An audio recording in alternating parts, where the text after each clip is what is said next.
جاءكم رسول من أنفسكم عزيز عليه ما عنتم.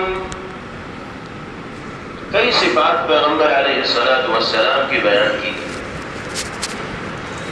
اور فرمایا گیا کہ تمہارے پاس ایک ایسے رسول آئے جو تمہیں میں سے ہیں. لقد جاءكم رسول من انفسکم. انفسکم کے حضرات مفسرین و علماء نے دو مفہوم بیان فرمائے. ایک مفہوم تو یہ ہے کہ یہاں انفس یہ نفیس سے لیا گیا ہے. اس اعتبار سے اس کا ترجمہ یہ ہوگا کہ تمہارے پاس رسول و نبی کی شکل میں وہ شخصیت آئی ہے کہ جس سے زیادہ باعظمت اور رفیع المرتبت انسانوں میں کوئی ہے ہی نہیں. شرافت و عظمت کوٹ کوٹ کر ان کے اندر بھر دی گئی ہے اور یہ بالکل سچائی ہے. پیغمبر علیہ السلام میں وہ تمام کی تمام خوبیاں بدرجہ اتم پائی جاتی ہیں جو کسی بشر اور انسان کے اندر ممکن ہو سکتی. ایک مطلب تو اس کا یہ. دوسرا مطلب اس کا یہ ہوگا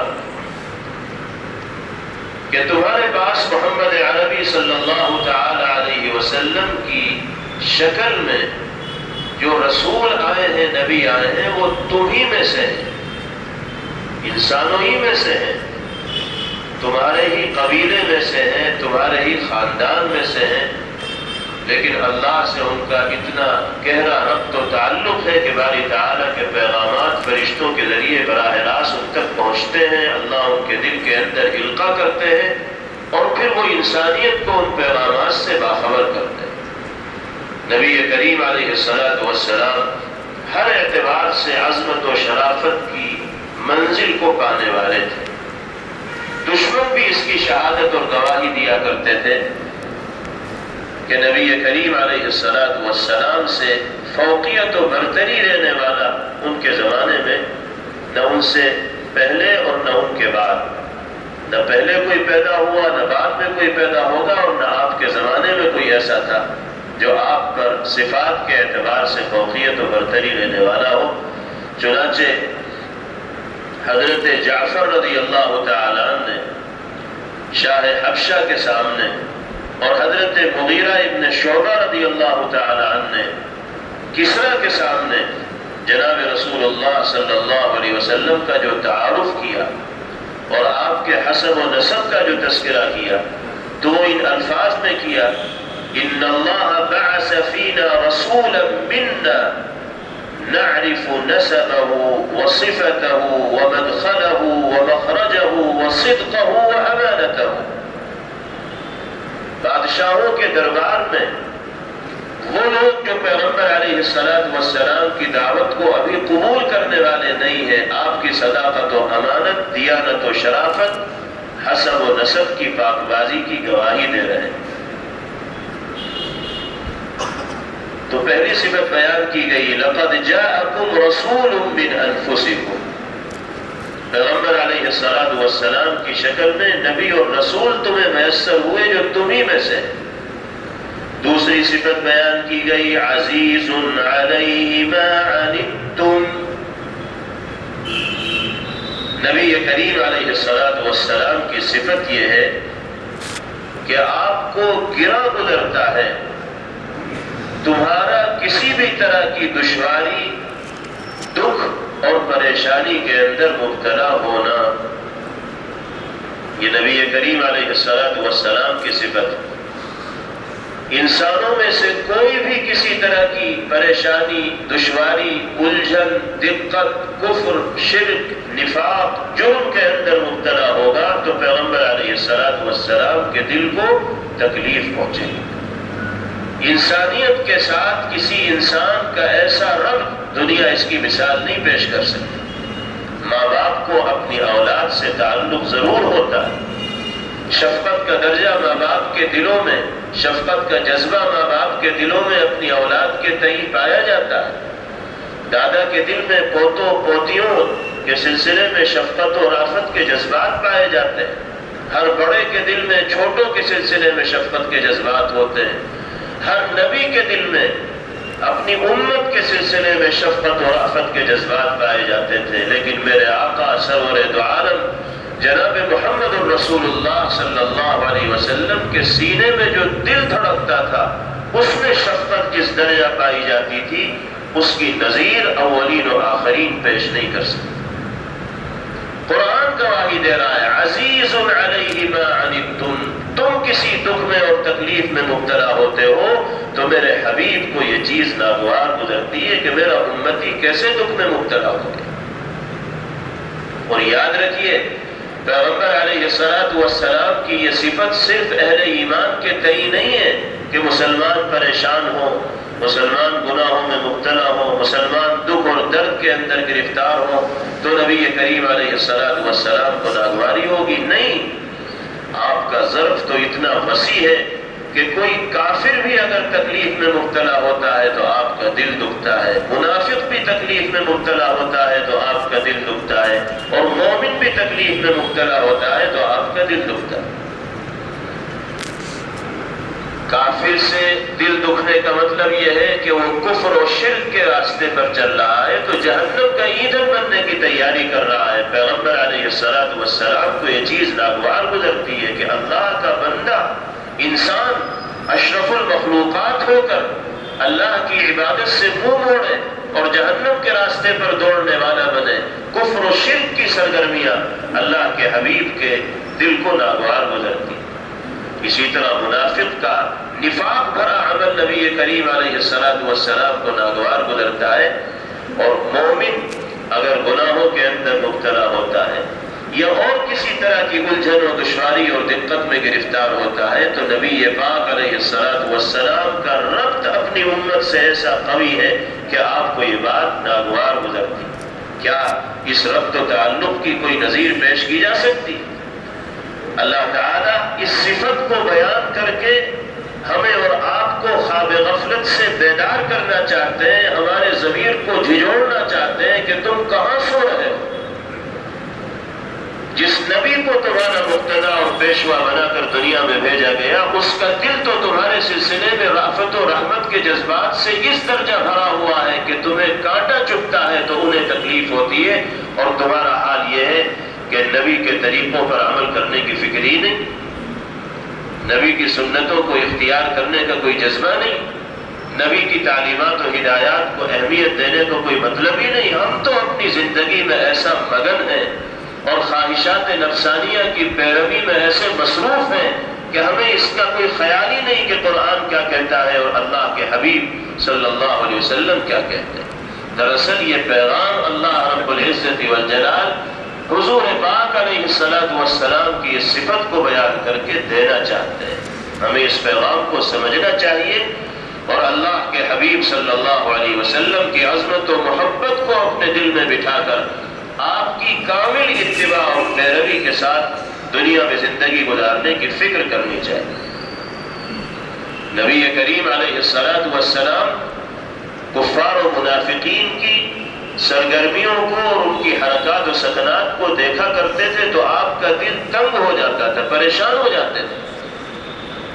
جب کفار و منافقین کی حرکتوں سے آپ پریشان ہوتے ہیں اور دل پر ناگوار گزرتی ہے چیز، تو اگر مومن گناہوں کے اندر مبتلا ہوگا تو کتنا اثر ہوگا پیغمبر علیہ السلام کو اندازہ لگانا مشکل نہیں۔ قرآن کریم میں اللہ نے جگہ جگہ نبی کریم علیہ السلام کے لیے تسلی کے کلمات کہے ہیں کہ آپ تو وہ کام کرتے رہیے جس کی ہدایت ہم نے آپ کو دی ہے، کون آپ کی مان رہا کون نہیں مان رہا اس کو ہمارے اوپر چھوڑیے، آپ دل پر مت لیا کیجیے ہر بات۔ آپ قرآن پڑھیے، جگہ جگہ اللہ فرماتے ہیں لا يحزنک، یہ چیز آپ کو غمگین نہ کرے، یہ چیز آپ کو غمگین نہ کرے، اس چیز سے آپ متاثر نہ ہو، آپ تو دعوت کا کام کرتے رہیے، لوگوں کو بھلائی کی طرف بلاتے رہیے، کوئی سن رہا ہے آپ کی بات تو بہت اچھا، کوئی نہیں سن رہا اور برا بھلا کہہ رہا ہے تو آپ کبیدہ خاطر نہ ہو، متاثر نہ ہو، اپنے مشن کو اختیار کیجیے اور اس پر تیزی کے ساتھ چلتے رہیے۔ ایک جگہ فرمایا گیا وَلَقَدْ نَعْلَمُ أَنَّكَ يَضِيقُ صَدْرُكَ بِمَا يَقُولُونَ فَسَبِّحْ بِحَمْدِ رَبِّكَ وَكُن مِّنَ السَّاجِدِينَ۔ ہم اچھی طرح جانتے ہیں کہ لوگ جس طرح کی زبان آپ کے سلسلے میں استعمال کر رہے ہیں وہ آپ کے دل کو تنگ کرنے والی ہے۔ ہمیں اس بات کا احساس ہے کہ آپ کا دل بہت متاثر ہے لوگوں کی گندی زبانوں کی وجہ سے، لیکن ہماری ہدایت یہ ہے کہ آپ کہنے والوں کے کہنے پر دھیان مت دیجیے، سبح بحمد ربک، اپنے پروردگار کی حمد و ثنا اور تسبیح و تقدیس میں لگے رہیے، وَقُم مِّنَ السَّاجِدِينَ، اور اسی مالک کی عبادت کرتے رہیے، وَاعْبُدْ رَبَّكَ حَتَّى يَأْتِيَكَ الْيَقِينُ، جب تک جان میں جان رہے اللہ رب العزت والجلال کی عبادت و اطاعت میں زندگی گزارتے رہیے۔ اس طرح کی آیات جگہ جگہ قرآن پاک میں آپ کو ملے گی، جس سے یہ انداز ہوگا کہ اللہ رب العزت والجلال نے پیغمبر علیہ السلام کے ذریعے ان آیات مبارکہ کے توسط سے تسلی کی بات پہنچائی ہے اور کہا ہے کہ آپ کو زیادہ متاثر ہونے کی ضرورت نہیں۔ تو یہ جو تأثر ہے پیغمبر علیہ السلام کے دل میں، یہ اسی لیے کہ شفقت کا جذبہ کوٹ کوٹ کر اللہ نے اپنے حبیب کے دل میں انسانیت کے تئیں بھر دیا تھا۔ تیسری صفت بیان کی گئی، حریص علیکم، محمد عربی صلی اللہ علیہ وسلم کی شکل میں جو عظیم الشان شخصیت تمہیں نصیب ہوئی ہے، ان کی ایک صفت یہ ہے کہ وہ لوگوں کو فائدہ پہنچانے کے حریص رہتے ہیں۔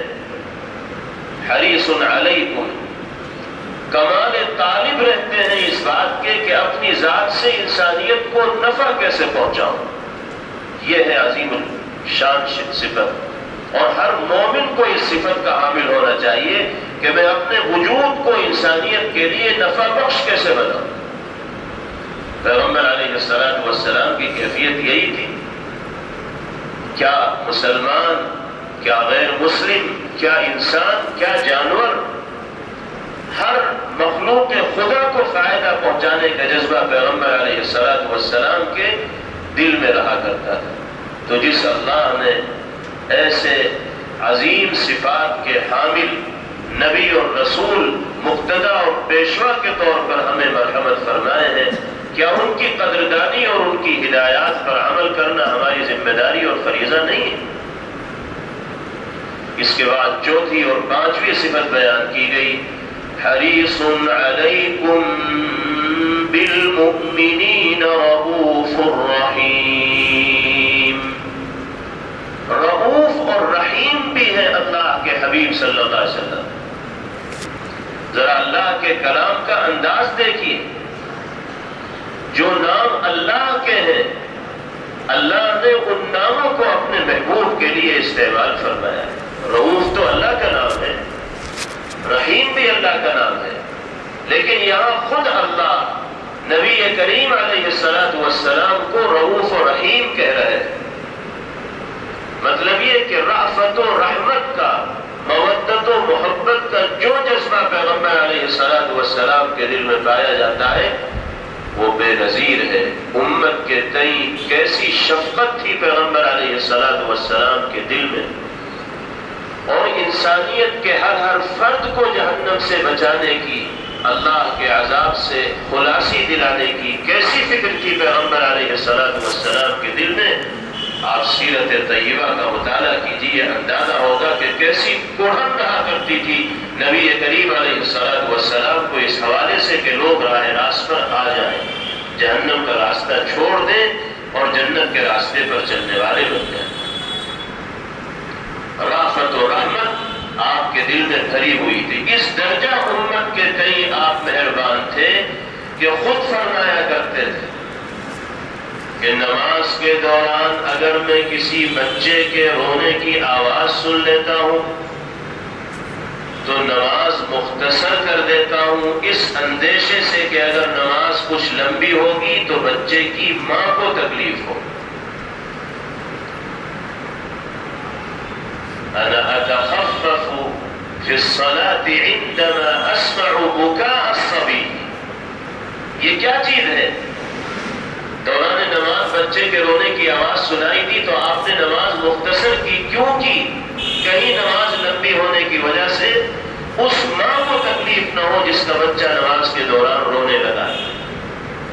اگر پیغمبر علیہ السلام معمول ہی کے مطابق نماز مکمل فرما لیتے تو کوئی اعتراض تھوڑی کرتا آپ کے عمل پر. کسی کو زبان کھولنے کی ضرورت بھی نہ ہوتی. لیکن اللہ کے حبیب کی نگاہیں تو سب پر ہیں، اور رافت و رحمت کا جو جذبہ اللہ نے آپ کو عطا فرمایا ہے وہ اس کی اجازت دیتا ہی نہیں کہ آپ کے ذریعے کسی کو تکلیف پہنچے، کسی کو کسی طرح کی کوئی دقت و الجھن. بارہا ایسا ہوا، صحیح روایات میں یہ مضمون موجود ہے. صحابہ کرام رضوان اللہ علیہم اجمعین ارشاد فرماتے ہیں کہ پوری رات پیغمبر علیہ السلام امت کے حق میں دعائیں کرتے ہوئے گزار دیا کرتے تھے. آج تو ہم اپنے لیے 10 منٹ رات میں اٹھ کر عبادت کرنے کو اور دعا کرنے کو تیار ہیں، اور جو نبی اور رسول اللہ نے ہمیں عطا فرمایا وہ ہماری فلاح و بہبود کے لیے ایک دو نہیں بلکہ دسیوں بیسیوں سینکڑوں اور ہزاروں راتیں امت کے حق میں دعاؤں کرتے ہوئے گزار رہے. کیا رافت و رحمت کا کوئی اندازہ لگایا جا سکتا؟ ایک ماں اپنی اولاد کے لیے اس طرح دعائیں نہیں کر سکتی، ایک باپ اپنے جگر گوشے کے لیے اس طرح دعائیں نہیں کر سکتا جس طرح رو کر گڑ گڑا کر نبی کریم علیہ السلام اپنی امت کے واسطے دعائیں فرمایا کرتے. نبی کریم علیہ السلام صحابہ سے فرماتے تھے کہ میرے سامنے کسی کی غیبت مت کیا کرو، کسی کی برائی میرے سامنے کبھی مت بیان کیا کرو. میں نہیں چاہتا کہ کسی کی طرف سے میرے صاف دل میں کوئی غبار آ جائے. یہ کیا چیز ہے؟ امت کے سلسلے میں رافت و رحمت کا جذبہ ہے کہ آپ کسی سے بدگمان نہیں ہونا چاہتے. لاکھ برائیاں ہوگی کسی کے اندر، آپ نے فرمایا میرے سامنے کسی کی برائیوں کو ذکر کرنے کا کوئی مطلب نہیں. کیوں میرے دل کو کسی کے سلسلے میں تم گجلا کرنا چاہتے ہو، داغدار کرنا چاہتے ہو؟ اللہ نے میرے دل کو صاف رکھا ہے، میں صاف ہی رکھنا چاہتا ہوں. نبی پاک علیہ السلام کی اتباع کا تقاضا یہ ہے کہ ہم بھی اس طرح کی برائیوں سے بچیں. لیکن ہماری تو صورتحال ایسی ہے کہ بغیر کسی پر کیچڑ اچھالے ہماری مجلسی مکمل نہیں ہوتی، بغیر کسی پر نازیبہ تبصرہ کیے اور کسی پر جملے کسے بغیر ہماری بات ہی مکمل نہیں ہوتی. اور مزہ ہی اس بات میں آتا ہے جس میں ایران دوران کی گفتگو ہو رہی ہے، ادھر ادھر کی بحثیں ہو رہی ہیں، مختلف لوگوں کی شخصیت، مختلف لوگوں کی زندگی کو کھنگالا جا رہا ہو اور برائیوں کو گولیدا جا رہا ہو. ایسی باتوں میں تو گھنٹوں ہمیں بٹھا لیجیے، بڑا جی لگے گا، بالکل بوریت اور اکتاہٹ نہیں ہو. یہ تو پیغمبر علیہ السلام کی ہدایات کے بالکل برخلاف ہے. نہ خود اپنی زبان سے کسی کی برائی کریں اور نہ کسی ایسے آدمی کی بات کو سننے کی کوشش کریں جو کسی دوسرے کی زندگی میں جھانک کر اس کی برائی آپ کے سامنے بیان کر رہا ہو. ہمیں تو برائیوں پر پردہ ڈالنے کے لیے کہا گیا ہے، برائیوں کو عام کرنے کے لیے نہیں کہا گیا. پیغمبر علیہ السلام کی رافت و رحمت کا منظر صحابہ سے پوچھیے. چھوٹے چھوٹے بچوں سے اللہ کے حبیب صلی اللہ علیہ وسلم کتنی توجہ سے ملا کرتے تھے کہ ایک دوست اپنے جگری دوست سے اس توجہ سے نہیں مل سکتا جس توجہ سے پیغمبر علیہ السلام معصوم چھوٹے چھوٹے بچوں سے ملتے تھے. بچوں کو پیار کیا کرتے تھے، خود بچوں کو سلام کیا کرتے تھے، ان کے سر پر دست شفقت رکھتے تھے. سواری پر جا رہے ہوتے اور راستے میں کوئی بچہ دکھائی دیتا تو محبت کے ساتھ اس کو اٹھاتے اور اپنی سواری پر سوار کر کے ساتھ لے جاتے. کتنے خوش ہوتے ہوں گے بچے، اور بچوں کے دل میں کیسی محبت ہوگی نبی کریم علیہ السلام کی. یہی بچے بڑے ہوں گے اور بچپن میں جب پیغمبر علیہ السلام کا یہ کردار انہوں نے دیکھا ہوگا تو بڑے ہو کر بھی وہ اللہ کی اللہ کے حبیب کی محبت میں غرق ہوں گے، ڈوبیں گے اور اسی کیفیت کے ساتھ زندگی گزاریں گے۔ بچپن میں انسان کے دل پر جو چیز نقش ہوتی ہے وہ ایسی نقش ہو جاتی ہے جیسے پتھر پر کسی چیز کو گندا کر دیا گیا، وہ مٹائے نہیں مٹتی۔ حضور پاک علیہ الصلوۃ والسلام کا یہ جذبہ رأفت و رحمت ہی تھا کہ بڑوں کو تو چھوڑیے، بچوں کو بھی پیغمبر علیہ الصلوۃ والسلام اپنے سے اتنا مانوس رکھتے تھے کہ جہاں آپ جاتے تھے بچے آپ کو گھیر لیا کرتے تھے اور محبت کے ساتھ آپ کے ارد گرد جمع ہو جایا کرتے تھے، آپ سب سے باتیں کرتے تھے، ان کو تحفے تحائف دیا کرتے تھے، ان کے سر پر شفقت کا ہاتھ پھیرا کرتے تھے۔ ہمیں بھی اس کردار کو اپنانے کی ضرورت ہے۔ جب بچوں کو قریب کیا جائے گا، مانوس کیا جائے گا، ان کے ساتھ اس طرح شفقت کا مظاہرہ کیا جائے گا تو پھر وہ آپ کے مطیع و فرمانبردار بنے۔ آپ جو بات کہیں گے وہ ان کے دل پر اثر انداز ہوگی اور وہ اس کو قبول کرنے کے لیے تیار ہوگا۔ کہاں تک وہ واقعات بیان کیے جائیں جن سے نبی کریم علیہ الصلوۃ والسلام کے امت کے تئیں شفیق ہونے کے جذبے کا اظہار ہوتا ہے۔ سورج گہن ہوتا تھا یا چاند کو گہن لگا کرتا تھا، تو سورج کا گہن ہونا یا چاند کا بے نور ہونا یہ اللہ کی قدرت کی نشانیوں میں سے ایک نشانی ہے اور قیامت کی یاد دلانے والی چیز ہے۔ اس لیے کہ جب قیامت آئے گی اور نظام عالم درہم برہم ہوگا تو سورج اور چاند بھی بے نور ہو جائیں گے۔ اس لیے سورج اور چاند گہن کے موقع پر اللہ کی جانب متوجہ ہونے کا حکم دیا گیا ہے۔ نمازیں ہیں سورج گہن کے لیے، چاند گہن کے لیے کہ انسان عبادت میں مصروف ہو جائے اور اللہ کے غضب اور غصے سے پناہ چاہے۔ قدرت و طاقت اسی کے پاس ہے، وہ چاہے گا تو سورج عالم کو منور کرے گا اور اللہ نہیں چاہے گا تو سورج کی ٹکیا بے نور ہو جائے گی اور اس سے روشنی اور نور کی کرنیں نہیں نکلیں گی۔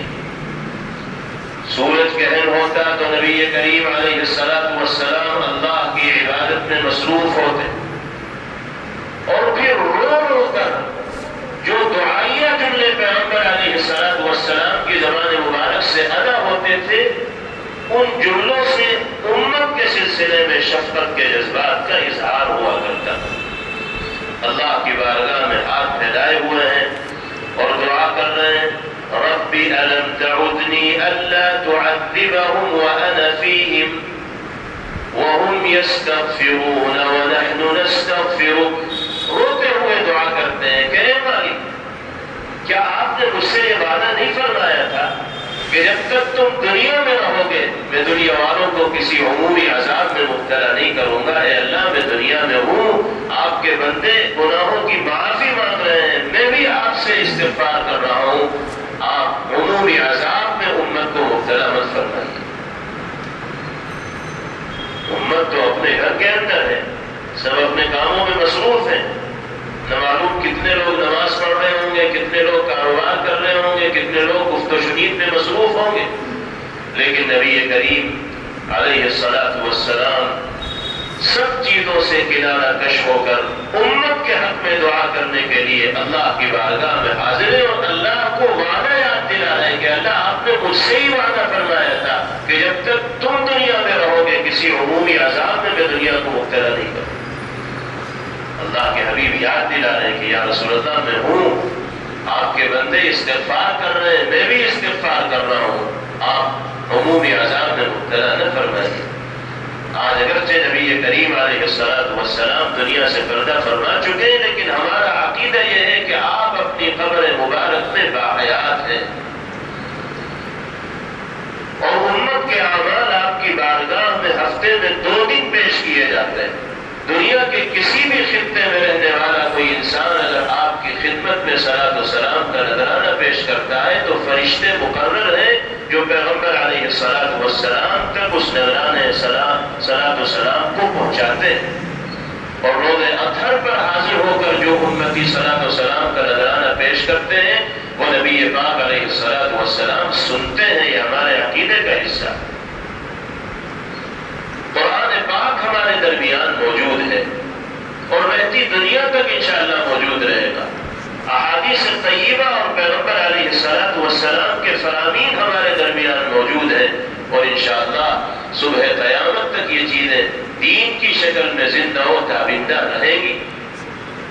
ہم اگر جڑے رہیں گے قرآن و سنت سے تو ایسا ہی ہوگا جیسے ہم پیغمبر علیہ الصلوۃ والسلام کی رسی کو مضبوطی سے تھامے ہوئے ہیں، اور اس جڑاؤ کے نتیجے میں اللہ ہمیں ہر طرح کے عمومی عذاب سے محفوظ فرمائے۔ تو یہ وہ واقعات ہیں نبی کریم علیہ الصلوۃ والسلام کی زندگی کے، جس سے اندازہ ہوتا ہے کہ اللہ نے آپ کو رؤوف و رحیم ایسے ہی نہیں کہہ دیا۔ اپنا نام پیغمبر علیہ الصلوۃ والسلام کو جو دیا اللہ نے، اس کی کوئی خاص وجہ نہیں ہوگی۔ کسی اور نبی کو تو اللہ نے انعام نہیں دیا، وجہ یہی ہے کہ رافت و رحمت کا جو جذبہ پیغمبر علیہ الصلوۃ والسلام کے دل میں ہے، اس کی نظیر نہیں پیش کی جا سکتی۔ غزوہ بدر کے موقع پر کفر کے سرغنہ گرفتار کیے گئے، جنہوں نے 13 سال مسلسل پیغمبر علیہ الصلوۃ والسلام کی زندگی کو اجیرن بنائے رکھا، بہت سے مارے گئے اور بہت سے بندی بنا لیے گئے، قیدی بنا لیے گئے۔ ایک خیمے میں ان سارے قیدیوں کو بند کیا گیا تھا اور بیڑیوں میں باندھا گیا تھا کہ بھاگ نہ نکلے۔ قریب ہی میں نبی کریم علیہ الصلوۃ والسلام بھی آرام فرما تھے۔ صحابہ کرام رضوان اللہ علیہم اجمعین فرماتے ہیں کہ رات دیر ہو گئی، پیغمبر علیہ الصلوۃ والسلام سو ہی نہیں رہے، بستر پر کروٹیں بدل رہے، آرام نہیں فرما رہے، حالانکہ دن بھر کے تھکے ہوئے۔ صحابی رسول صلی اللہ علیہ وسلم آپ کی خدمت میں حاضر ہوئے اور عرض کیا کہ یا رسول اللہ، کوئی تکلیف و پریشانی ہو تو فرمائیے، ہم خدمت کے لیے تیار ہیں۔ آپ سو کیوں نہیں رہے ہیں، آرام کیوں نہیں فرما رہے ہیں، کروٹیں بدل رہے ہیں؟ فرمایا کہ نیند نہیں آ رہی۔ کیوں نہیں آ رہی؟ جب پوچھا گیا تو ارشاد فرمایا کہ قریب کے خیمے میں جو قیدی ہیں ان میں میرے چچا عباس بھی ہیں، ان کے کراہنے کی آواز آتی ہے تو نیند اڑ جاتی ہے۔ ان صحابی نے عرض کیا کہ یا رسول اللہ، یہ کون سی بڑی بات ہے، میں ابھی جاتا ہوں، ان کی بیڑی کھولتا ہوں، ان کو اگر کوئی تکلیف ہوگی تو وہ ختم ہو جائے گی، آپ تو آرام سے سوئیے۔ وہ گئے اور حضرت عباس جنہوں نے اس وقت تک اسلام قبول نہیں کیا تھا، ان کی بیڑی کھولی اور ان کے کراہنے کی آواز بند ہوئی، لیکن اس کے باوجود بھی پیغمبر علیہ الصلوۃ والسلام کو نیند نہیں آ رہی، کروٹیں بدل رہے۔ ان صحابی نے کچھ دیر کے بعد پھر پوچھا کہ یا رسول اللہ، اب کیا وجہ ہے، اب کیوں نہیں آرام فرما؟ کہنے لگے کہ چچا کی تو بیڑی کھول دی گئی، لیکن اور بھی تو انہی کی طرح بہت سے قیدی ہیں، وہ بھی تو تکلیف میں ہوں گے، جب سوچتا ہوں تو نیند اڑ جاتی۔ غرض ہے کہ سب کی بیڑیاں کھولی گئی۔ اب آپ اندازہ لگائیے کہ وہ دشمن جنہوں نے 13 سال مسلسل آپ کو ایذائیں پہنچائی، آپ پر ستم کرنے میں، ظلم و جور کرنے میں کوئی کسر نہیں چھوڑی، آپ کو قتل کرنے کے جنہوں نے منصوبے بنائے، سجدے کی حالت میں جنہوں نے آپ کے جسم مبارک پر اونٹ کی اوجھڑی لا کر ڈالی، جنہوں نے آپ کے ساتھیوں کو اتنا ستایا اور اتنی تکلیف پہنچائی کہ تاریخ میں اس کی نظیر نہیں مل سکتی، ایسے دشمنوں کے سلسلے میں بھی اللہ کے حبیب کے دل میں یہ درد ہے کہ ان کی کراہ سننا آپ کو گوارا نہیں، نیند نہیں آ رہی ہے، یہ تصور کر کے کہ قریب کے خیمے میں لوگ پریشانی کے اندر۔ اس سے زیادہ بڑھ کر رافت و رحمت کا جذبہ اور کون سا ہو سکتا ہے؟ قرآن پاک میں اللہ نے ان صفات کو بیان کر کے ہماری اور آپ کی آنکھیں کھولی ہیں، اور قیامت تک آنے والے انسانوں کو سبق دیا ہے کہ دیکھو، محمد عربی صلی اللہ علیہ وسلم کی شکل میں یہ شخصیت ہم نے تمہیں مقتدیٰ کے طور پر عنایت فرمائی ہے، ان کی قدر کر لو اور ان کی ہدایات اور تقاضوں کے مطابق زندگی گزارو۔ تو یہ 2 آیات میں یہ مضمون بیان کیا ہے۔ نزول کے اعتبار سے یہ قرآن پاک کی آخری آیات ہے اور سورہ توبہ کی بھی آخری آیات ہے۔ چونکہ سورہ توبہ میں آپ سن رہے ہیں کئی روز سے مختلف غزوات کا تذکرہ ہے، دعوت و تبلیغ کے اس کے اندر تذکرہ ہے، اور جہاد یہ دعوت کی آخری شکل ہوتی ہے جب آدمی زبان سے قابو میں نہیں آتا اور صحیح بات سننے کے لیے تیار نہیں ہوتا تو پھر طاقت کے بل پر اس کو سمجھانے کی کوشش کی جاتی ہے اور راہ راست پر لانے کی کوشش کی جاتی ہے۔ تو سورہ توبہ میں یہ سارے مضامین بیان کیے گئے اور اخیر میں نبی کریم علیہ السلام سے کہا گیا کہ آپ نے اپنا کام کر لیا، آپ کی ذمہ داری بات پہنچانی تھی، آپ نے جہاں تک ممکن ہو سکا بات پہنچا دی۔ اگر اس کے باوجود بھی لوگ آپ کی بات نہیں مان رہے تو آپ معاملہ ہمارے سپرد کیجئے اور خود آپ کبھی خاطر اور رنجیدہ نہ ہو۔ یہ مضمون اخیر میں بیان کیا گیا، ارشاد فرمایا گیا لَقَدْ جَاءَكُمْ رَسُولٌ مِّنْ أَنفُسِكُمْ عَزِيزٌ عَلَيْهِ مَا عَنِتُّمْ حَرِيصٌ عَلَيْكُمْ بِالْمُؤْمِنِينَ رَءُوفٌ رَحِيمٌ۔ تمہارے پاس تمہیں میں سے ایک رسول آئے جن کو بہت ناگوار گزرتا ہے تم میں سے کسی مشکل میں، دقت میں، الجھن میں اور پریشانی میں گرفتار ہونا۔ وہ تمہاری نفع رسانی کے بہت طالب ہیں اور بڑے مہربان ہیں اور ہمدردی کرنے والے۔ فَإِن تَوَلَّوْا فَقُلْ حَسْبِيَ اللَّهُ لَا إِلَٰهَ إِلَّا هُوَ۔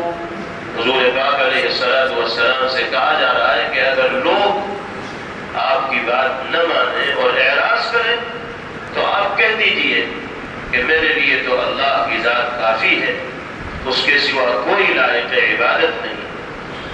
علیہ توکلت وہو رب العرش العظیم۔ میں نے اسی کی ذات پر توکل و اعتماد اور بھروسہ کیا اور وہ بڑے عرش کا رب ہے۔ تو یہ بڑی اہم آیات ہیں، جیسا کہ حضرت ابو الدرداء رضی اللہ تعالی عنہ نے فرمایا کہ صبح و شام 7 مرتبہ اگر ان آیات کی تلاوت کا معمول بنایا جائے گا تو اللہ تعالی تمام جائز کاموں کی تکمیل میں آسانی اور سہولت پیدا فرمائے۔ اللہ تعالی ہمیں ان اسباب پر عمل کرنے کی توفیق نصیب فرمائے جو اس آیت مبارکہ سے اللہ تعالی نے انسانیت کو دی ہے۔ وآخر دعوانا ان الحمد للہ رب العالمین۔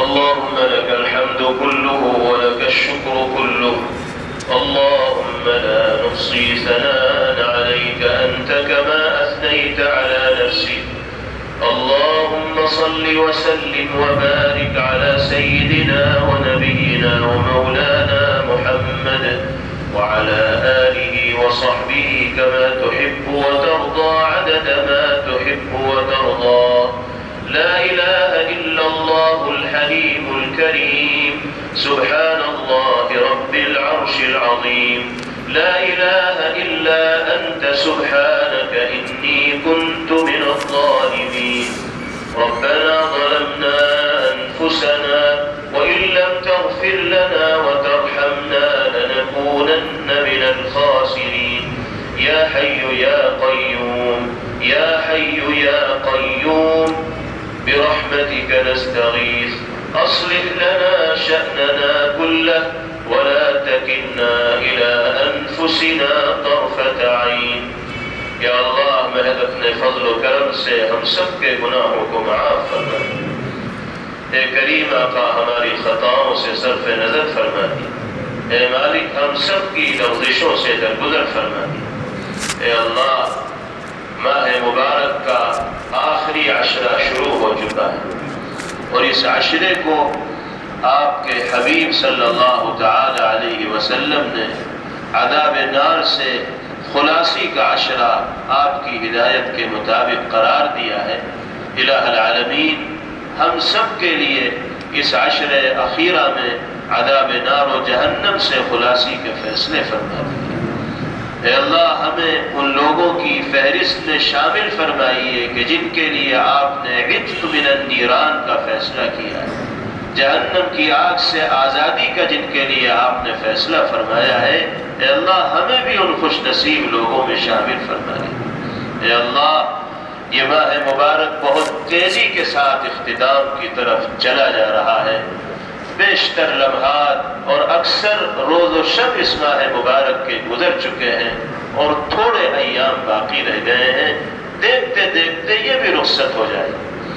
اے اللہ عشرہ اخیرہ تو بہت تیزی کے ساتھ اختتام کو پہنچتا ہے اور یہ خلاصہ اور نچوڑ ہوتا ہے پورے مبارک مہینے کا۔ نبی کریم علیہ السلام تو عشرہ اخیرہ کو آپ کی عبادت کے لیے وقف فرما دیا کرتے تھے۔ اے اللہ ہمیں بھی اس عشرہ اخیرہ کا حق ادا کرنے کی توفیق عطا فرما۔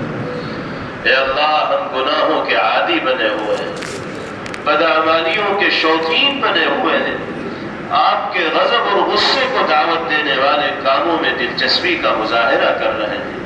اے کریم آقا ہماری بدعمالیوں کو نظر انداز فرما دیجیے اور ہم سب کے لیے اپنی رحمت کا اور فضل و کرم کا فیصلہ فرما دیجیے۔ اے اللہ اگر ہم نے اس ماہ مبارک میں اپنے لیے مغفرت اور عفو درگزر کے فیصلے آپ کی بارگاہ سے نہ کروائے تو ہم سے بڑا محروم کوئی نہیں ہوگا۔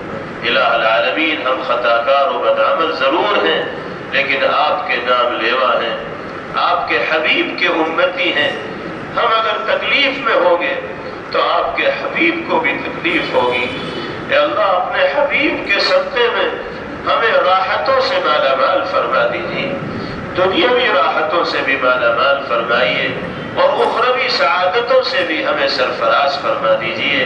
اے اللہ ہمیں معاف فرما دیجیے، اے اللہ معاف فرما دیجیے، اے اللہ معاف فرما دیجیے۔ اے کریم آقا ہم معاف کیے جانے کے لائق نہ ہو تو بھی معاف فرما دیجیے۔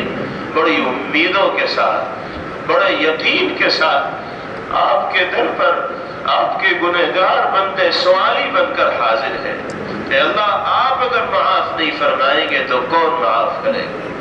مشکل کشا تو آپ ہی ہیں، حاجت روا تو آپ ہی ہیں، بگڑی بنانے والے تو آپ ہی ہیں، غفار الذنوب تو آپ ہی ہیں۔ آپ نے اگر دھتکار دیا تو ہم کہاں جائیں گے؟ ہم پلٹ کر پھر آپ کے در پر آئیں گے، جو کچھ ملے گا آپ کے در سے ملے گا۔ اے اللہ ہمیں محروم نہ فرمائیے، اے اللہ محروم نہ فرمائیے، ہم سب کی جھولیوں کو اپنی رحمت سے بھر دیجیے، ان اٹھے ہوئے ہاتھوں کو خالی واپس نہ فرمائیے۔ اے اللہ اس مجمع میں موجود لوگوں کی دلی مرادوں اور جائز تمناؤں کی تکمیل فرما دیجیے، جو جس طرح کی الجھن و دقت اور دشواری میں مبتلا ہو اپنے کرم سے سب کی حفاظت کے فیصلے فرما دیجیے۔ اے اللہ ہم میں اور ہمارے متعلقین و اہل خانہ میں جو بیمار ہو سب کو مکمل شفا اور صحت عطا فرمائیے، ہم سب کو ہر طرح کے مہلک اور موذی امراض سے محفوظ فرمائیے، ہمارے مرحومین کی مغفرت فرمائیے، ہم سب کے کاروبار میں برکت عطا فرمائیے، ہر طرح کے خسارے اور نقصان سے حفاظت فرمائیے، مسلمانوں کے دین و ایمان کی، جان و مال کی، عزت و آبرو کی حفاظت کے فیصلے فرمائیے۔ اللهم ربنا آتنا في الدنيا حسنة وفي الآخرة حسنة وقنا عذاب النار، وصلى الله وسلم وبارك عليه وعلى آله وصحبه أجمعين برحمتك يا أرحم الراحمين، والحمد لله رب العالمين۔